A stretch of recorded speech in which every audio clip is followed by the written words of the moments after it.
Good morning, everyone. Leslie Myrick here, interior designer and business coach with Nancy Quinn and the Profit Insiders Academy. It's Monday makeover with Robin, but it's Wednesday, so just pretend it's Monday because we had to reschedule. But the fantastic Robin White from RDW Design Studio is here to audit and critique in a very helpful way one of the designers in our world's website, and also share tips with you on how to improve your services page. So welcome, Robin. Hello, Leslie. Thank you. Happy Wednesday. Strange saying that. Not Monday, but that's fine. People watch this at all times of day and night and week, so it's okay. Exactly.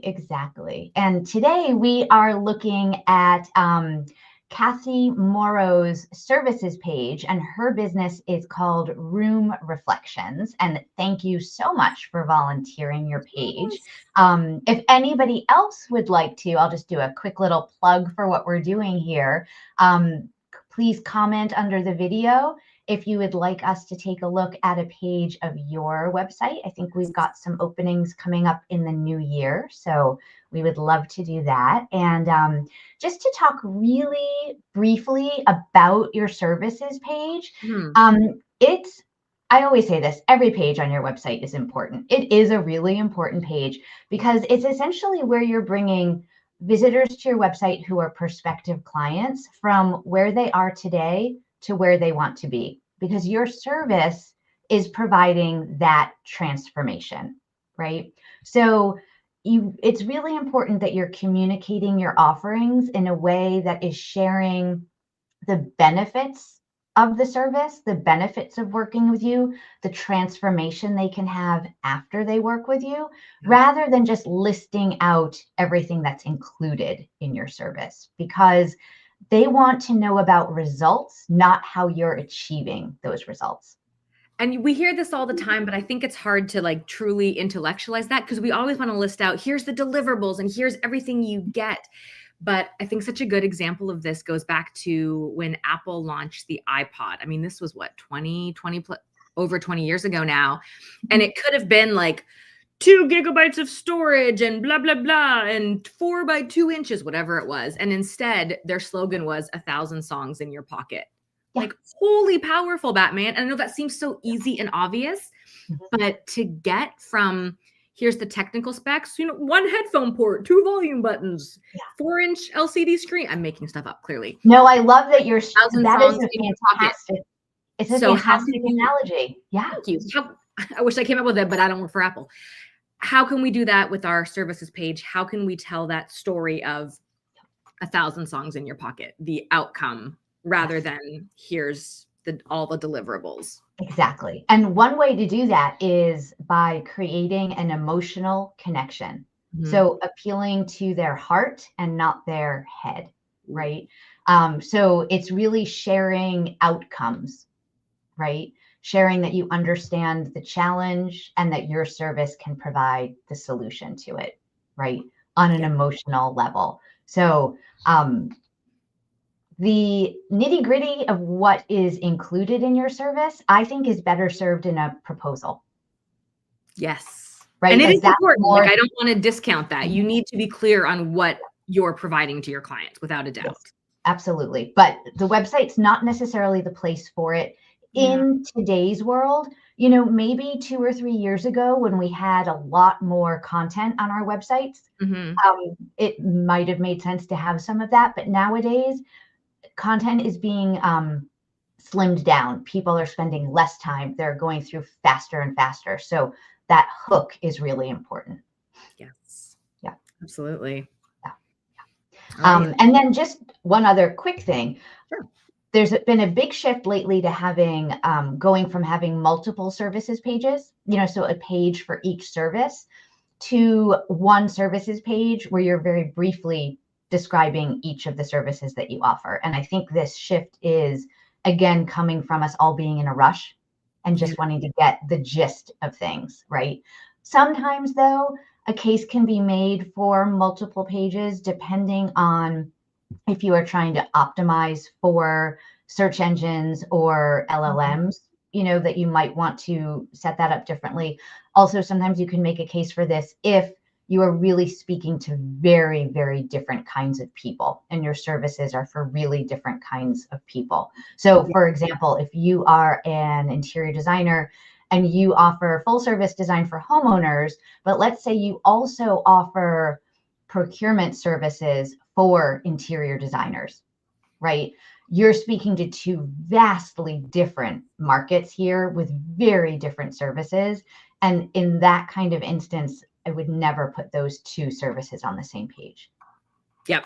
Right. I hear you. I love that. Mhm. So the idea of like the one services page, maybe you have your 3 services on there. Is it still cool to link those to their own individual pages? Are we doing that You anymore? absolutely can if you want to, but I am seeing a shift moving away from that still. And keeping it But more yes. high level on one main services page. Okay, Mhm. interesting. Just a move to simplifying everything. Okay. Yeah. That's the name of the game. That's my word of the year. So I love hearing that. Simplify. I love that. I love that. All right. Should we take a look at Room Reflection Services page? Let's peek at it. Excellent. So I'm just going to start off by saying I could tell immediately when I went to this website that it has been professionally designed and professionally written. So Wonderful. obviously a web designer and a copywriter were used here, and that is apparent to me immediately. Love the header. I love the navy blue with the logo. It looks great. We've got menu on the right where it belongs. We've got a beautiful image of Kathy's work here. And again, you know, we always want to have when you've got professional photography, let's use it everywhere, right? We want to show people what you are capable of, what they can aspire to have after working with you. This is a stunning kitchen. So I love that that's here. One little suggestion I might have is to do maybe just a word or two as an overlay on top of the image, just to say like our services, our offerings, so we know what page we're on. But otherwise, really beautifully done. This image would lend itself well to that too, because there's so much lightness. You know, if that were in the navy blue, that would be really pretty. Really pretty, exactly. And effective. It's not just about pretty for websites, I know. Yes. But it would look really pretty. Pretty is important for the interior design industry, though, you know, but we'd like to have it underpinned with strategy. Yes. Yeah. Yes. This is really lovely. Leslie and I were just talking about this briefly beforehand. We like the, you know, definition of home. I think that if we had a services or offerings heading above it, then makes for a really lovely subheading. Mm-hmm. Yeah. Yeah. And then this is great. You know, look, we've got bullet points here, and that is something that makes it very easy to skim. So whether and then we're listing out, you know, 5 different points that you might be able to relate to as someone who's looking for a designer. So this is showing that you empathize with your prospective clients. You understand where they are right now, and you're sharing that you're able to help with this. Right. So it's easy to read, legible. We've got good use of font hierarchy here. We've got a font that's easy to read. I love the button. You know, we've got a green. It's a pop of color. It stands out on the white. It stands out from all of the text, you know, so you know this is a call to action. This is something that they want you to do. Yeah. And I love that she did white text on it too, rather than black. I think that was, it's very on brand. And you're right. Your eye skims this and then goes boom right here. Exactly. And if you notice, Leslie, when you hover your mouse over it, you can see that it goes from a little bit of gray to a little bit of green. And I really like that hover effect. So that's really well done.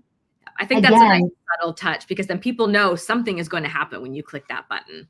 Yes, exactly. And again, this is another indicator that makes it very obvious that this was done by a professional website designer, because when you're DIYing it, you're not even thinking on that kind of level. Yep. Right. So really nicely done. This is great. We've got a testimonial. We know how important testimonials are, right? They're strong sales pitches for you in someone else's words. right? It's proof that you can do what you say you can do. I love that it's just 2 sentences. I'm not reading like a big block of text. They've pulled out, the most important bit from it. I love that it is on the navy blue on top of the image, right? So it's just all designed really nicely. Yeah. And then we're getting down to the services area. And here again, done and designed beautifully. We've got the name of the service, which is in a different color, so it stands out. Different font size, again, so it stands out. We have a little bit of information about it. And then this first one is open, but you can see Leslie just closed it. So as you scroll down, you can see the different services, but you're not bombarded by a ton of text unless you actually want more information, right? Again, I can tell immediately this was written by a professional copywriter because you can see like what to expect. And then if you go down to designer by your side and you can see our most popular service, like there's been some real thought put into the words here. We have a call to action for each of these services, right? Again, the beautiful green button. So, and here, VIP design day, feeling overwhelmed by the furniture store, right? You're immediately like, they're showing that they understand where you are and who this service would be really good for. There are quite a lot of services here. Leslie and I have talked about this before, where I sometimes like to cap it at 3 services, just so it doesn't get too overwhelming for the visitor. The other thing I always like to think about, and again, it's very possible that this was talked about when the website was being designed, but I always like to ask my clients some strategic questions. Which service do you enjoy doing the most?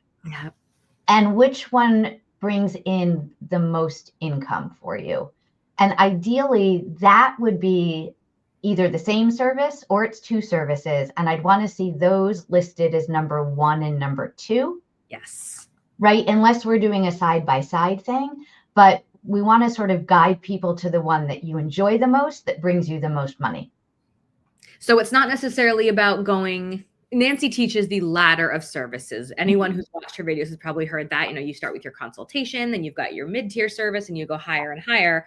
On your services page, do you start with the low tier, the consultation, and work your way up? Do you start with this is what I want more of, and then have a couple other options? What do you recommend? I start with this is what I want more of, because that should be the person that you're speaking to on the whole website, even if you have a ladder of services. So let's say, I think Nancy's is it designer by your side, designer for a day, and full service? Is that what she usually Designer by your side or designer on call. Those are kind of both used interchangeably. But that's the idea. To have the consultation, the designer for a day, designer by your side, designer on call, and full service. There are others, but those are sort of the 4 main ones that we see a lot of designers using with success. And you don't have to use all of them, but that's an easy starting point if you're not knowing what should be on your services page. Exactly. So I usually say, because obviously someone who's doing, designer by your side versus full service, those are 2 very different kinds of clients, 2 really different price points. So again, when you really analyze what you're charging for something and how much time it actually takes you, so you see what your, let's say, actual hourly rate is for something, sometimes, because full service can be so time consuming and client intensive, you might not actually be making more on that. You might be making more on your designer by your side, right? So again, it's figuring out strategically for your business, which is the one that you really want to be speaking to on the website, because you can't speak to everybody. Right. So like on my website, I'll give an example. I do custom website design. I have templates and I do SEO. I speak to the one who wants custom website design throughout my website, even though their services for the other services are there. Right. So I've decided that that's the one that I want to be focusing on. Right. So you really need to think about that. And then that is the one that should be at the top. Love it. And you made a point earlier, Rob, and I want to circle back to, is that the most revenue, like, your full service project, most likely if you're handling furniture procurement, that would have the most revenue, but it's really important to look at profit and see which one actually made you the most money, not revenue that came in the business, but after cost of goods and expenses and all those things and sales tax. Yeah. And you're right. It could be something like a designer on call or designer by your side, because that's pure profit. There's no expenses going out the door. So it's not as simple necessarily as full service should always be my top. I want more of those. It very well could be, but you need to look at your own numbers, your own services, the way you work. What do you want more of, and to put at the top of your services page? It's not the same for every designer. No, no. And that's what makes us all unique and different, and that's fantastic. And, that's why some designers might not even offer the furniture procurement and the project management, because they don't even want to deal with all of the headaches that come with it and the time that comes with it, right? So, yeah, it's a lot. Yeah. Yeah. But again, this is all laid out really nicely. Again, explaining very clearly how everything begins with another call to action, which is fantastic, with the beautiful button. Then we've got another testimonial to reinforce everything, which is great. And then I think it goes into the footer, if I remember. Yeah, which is designed beautifully. I love that we've got this beautiful navy blue at the top and at the bottom. It sort of anchors the whole page. Everything about the footer is set up perfectly.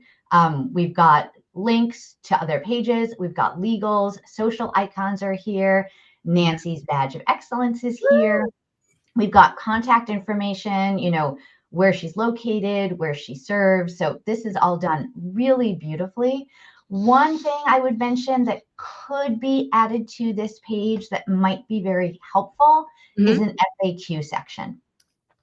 I'm hearing more and more about that lately, and the value that FAQs bring. Say more about that, because I think people might be thinking, well, like I answered all the questions above. We don't need to have we don't need more words on the page. Right. So FAQs are really good for SEO because, one, they are a way to get more words on the page, but you usually have like an accordion drop down, so you're not seeing like this big block of text. It's a way to get keywords into the content on the page. It's also a really good way when someone is searching, and this can be on Google or let's say in ChatGPT or another LLM, they're oftentimes searching questions, answers to questions.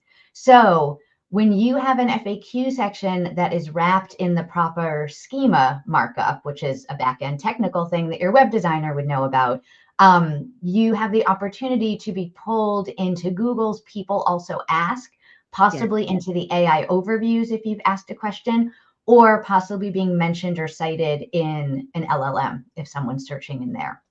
So it can be really, really useful. And what I always recommend is you want to have a combination of questions that pertain directly to your business, because that's what people on your website are really looking for. And then possibly some general questions that people might be searching online. So an example could be, and this is not worded beautifully, but how much does an interior designer cost? And then you could potentially give a nice general answer, all the different things that have to be taken into consideration. And then the next paragraph in the same answer can be how you handle that. We custom quote all of our projects, please reach out to us for a discovery call, link over to your calendar or your contact page, right? So you've answered it both specifically and generally. I love it. So you can help the people who are Googling and might find you for the first time. And you can actually bring value to the people who are serious and on your site and interested in you, because if you only have those generic answers, it's not very helpful to have those answers if they're not good answers for your potential clients either. Exactly. And what would be even better than how much does an interior designer cost is something like, how much does an interior designer in your location cost? Ooh, I like that. Now we're hopefully getting some local searches and local leads coming to your website, because somebody in the other side of the world searching for this isn't really going to help you in terms of a lead. Right? Yeah, that is great advice. I love that you can make your FAQs both broad and specific all at once.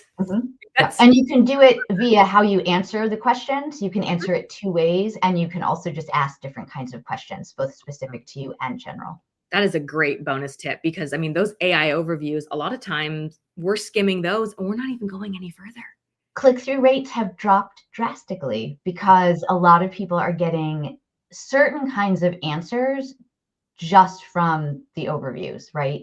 The thing is, with interior design, no one is going to hire you or make their decision based on an AI overview or a mention in ChatGPT. They have to click through to look at your work to make the ultimate decision whether they want to reach out to you, right?